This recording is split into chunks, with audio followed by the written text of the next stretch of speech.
অভিযানটি ছিল অবাক করার মতো পুঙ্খানুপুঙ্খ। একটি বৈদ্যুতিক স্কুটারের ভেতরে বিস্ফোরক লুকানো ছিল। দূরনিয়ন্ত্রণ যন্ত্রের সাহায্যে সেটির বিস্ফোরণ ঘটানো হয়। ইউক্রেনের কয়েকটি সূত্র বিবিসিকে এমনটা জানিয়েছেন। এই বিস্ফোরণে নিহত হয়েছেন শীর্ষস্থানীয় রুশ সামরিক কর্মকর্তা লেফটেন্যান্ট জেনারেল ইগর কিরিলভ। ধারণা করা হচ্ছে তিনিই প্রথম কোন রুশ উচ্চপদস্থ সামরিক কর্মকর্তা যিনি ইউক্রেনে সর্বাত্মক যুদ্ধ শুরুর পর যুদ্ধক্ষেত্রের বাইরে নিহত হলেন। তাকে হত্যার ঘটনা রাশিয়ার সামরিক ও রাজনৈতিক অঙ্গনকে হতবাক করেছে। ইউক্রেনের গোয়েন্দা সংস্থা সিকিউরিটি সার্ভিস অব ইউক্রেন এসবিওর বিভিন্ন সূত্র বলছে এই হত্যাকাণ্ডের সঙ্গে তারাই জড়িত। নিজেদের ভূখণ্ডে রুশ বাহিনীকে লক্ষ্য করে এর আগে অসংখ্য অভিযান চালিয়েছে ইউক্রেন, কিন্তু দক্ষিণ পূর্ব মস্কোয় নিজ বাড়ির বাইরে রুশ সামরিক বাহিনীর বিকিরণ জৈবিক ও রাসায়নিক সুরক্ষা বাহিনীর প্রধান কিরিলভকে হত্যা এই ইঙ্গিত করছে ইউক্রেনের গোয়েন্দারা রাশিয়ায় ঢুকে তার মতো শীর্ষস্থানীয় কর্মকর্তাদের নিশানা বানানোর সক্ষমতা রাখেন। এই হত্যাকাণ্ড রাশিয়ার নিরাপত্তা ব্যবস্থাকে প্রশ্নের মুখে ঠেলে দিয়েছে। পাশাপাশি ইউক্রেনের সক্ষমতা কতদূর যেতে পারে তা নিয়েও কৌতূহল জাগাচ্ছে। কিরিলভের উপর আক্রমণের জন্য একটি স্কুটার বেছে নেওয়ার বিষয়টি ছিল বিচক্ষণ পদক্ষেপ। মস্কোর রাস্তাঘাটে প্রায় সব জায়গায় পরিত্যক্ত স্কুটার দেখা যায়। এসব স্কুটারের দিকে কেউ তাকায় না বললেই চলে। হত্যাকাণ্ডের সঙ্গে জড়িত ব্যক্তিরা সঠিক সময়ে বিস্ফোরক যন্ত্রটির বিস্ফোরণ ঘটিয়েছেন, অর্থাৎ ইগর কিরিলভ যখন তার সহকারীকে সঙ্গে নিয়ে বাড়ি থেকে বের হচ্ছিলেন ঠিক তখন বিস্ফোরণ ঘটে। এক্ষেত্রে সহজেই বোঝা যায় অপরাধীরা ভুক্তভোগী দুজনের ওপর নজরদারি করছিলেন। তারা হয়তো ক্যামেরার মাধ্যমে নয়তো সরাসরি তাদের ওপর চোখ রাখছিলেন। ধারণা করা হয় এটাই রাশিয়ার বড় শহরগুলোর রাস্তায় এসবিওর মাত্র হত্যাকাণ্ড নয়। সুতরাং কিভাবে এসব অভিযান চালানো হয় সে সম্পর্কে ধারণা পাওয়া যেতে পারে রাশিয়ার রাজনীতিবিদ ও সামরিক কর্মকর্তাদের উপর চলা আক্রমণের অন্য ঘটনাগুলো খতিয়ে দেখলে। যুদ্ধ নিয়ে জনপ্রিয় ব্লগ নির্মাতা ভ্লাদিমির তাতারস্কি 2023 সালের এপ্রিলে সেন্ট পিটার্সবার্গের একটি ক্যাফেতে একটি সৃজনশীল সন্ধ্যায় ভক্তদের সঙ্গে দেখা করেন। স্ট্রিট ফুড বার নাম্বার 1-এ অনুষ্ঠান চলাকালে শিল্পকলার শিক্ষার্থী পরিচয়ে দারিয়া ট্রেপোভা নামের একজন তাকে ভাস্কর্য উপহার দেন। এর কয়েক মিনিট পর ভ্লাদিমির তাতারস্কি সৈনিকের মাথার আকৃতির শিল্পকর্মটি ব্যাগে ঢুকিয়ে রাখার সময় সেটি বিস্ফোরিত হয়। এতে তিনি নিহত হন। আহত হন সেখানে উপস্থিত অনেকে।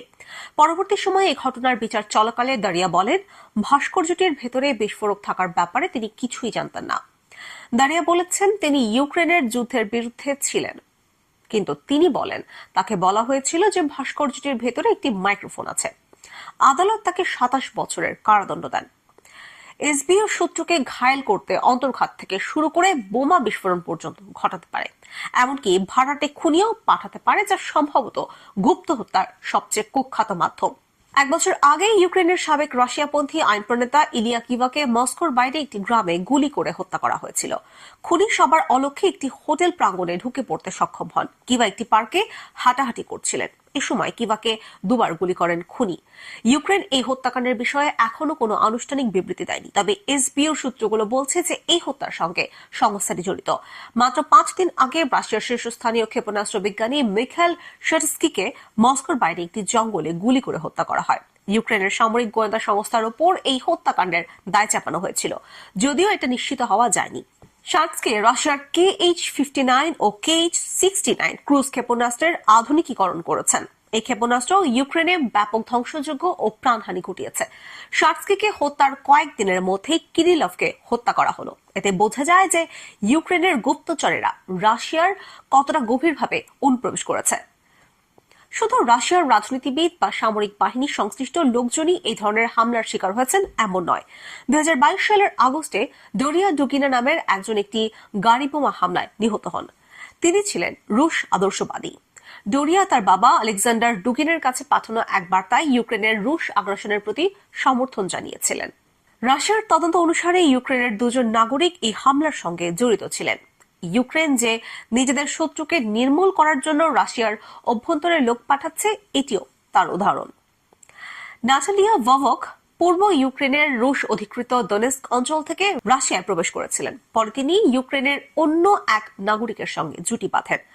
তারা একটি গ্যারেজ ভাড়া নিয়েছিলেন, সেখানে তারা বোমাটির সংযোজন করেন। তাদের বিচার চলাকালে অভিযোগ করা হয়েছিল ডুগিনাকে হত্যার একদিন আগেই ও দুজন রাশিয়া থেকে পালাতে সক্ষম হন। রাশিয়ার মাটিতে হওয়া এসব আক্রমণের ঘটনা দেখাচ্ছে শত্রু পক্ষকে ঘায়েল করতে ইউক্রেনের গোয়েন্দারা নানা রকম পদ্ধতি অবলম্বন করেন। তবে কিছু বিশেষজ্ঞ বিশ্বাস করেন জেনারেল কিরলভকে হত্যাকাণ্ডের সঙ্গে ইউক্রেন জড়িত নাও থাকতে পারে। কিয়েভ ভিত্তিক সামরিক পর্যবেক্ষক ইউরি করিন বলেন, রাশিয়ার সামরিক বাহিনীর মধ্যে অভ্যন্তরীণ ক্ষমতার লড়াইয়ের ফলে কিংবা যুদ্ধাপরাধের অন্যতম প্রধান সাক্ষীকে সরিয়ে দেওয়ার জন্য ক্রেমলিনের প্রচেষ্টা হিসেবে এই হত্যাকাণ্ড ঘটতে পারে। কারিন আরো বলেন, যদিও এসবিও এই হত্যাকাণ্ড ঘটায়, তবে বার্তাটি পরিষ্কার যে খোদ রাজধানী মস্কোতেও রাশিয়ার জেনারেলরা নিরাপদ নন।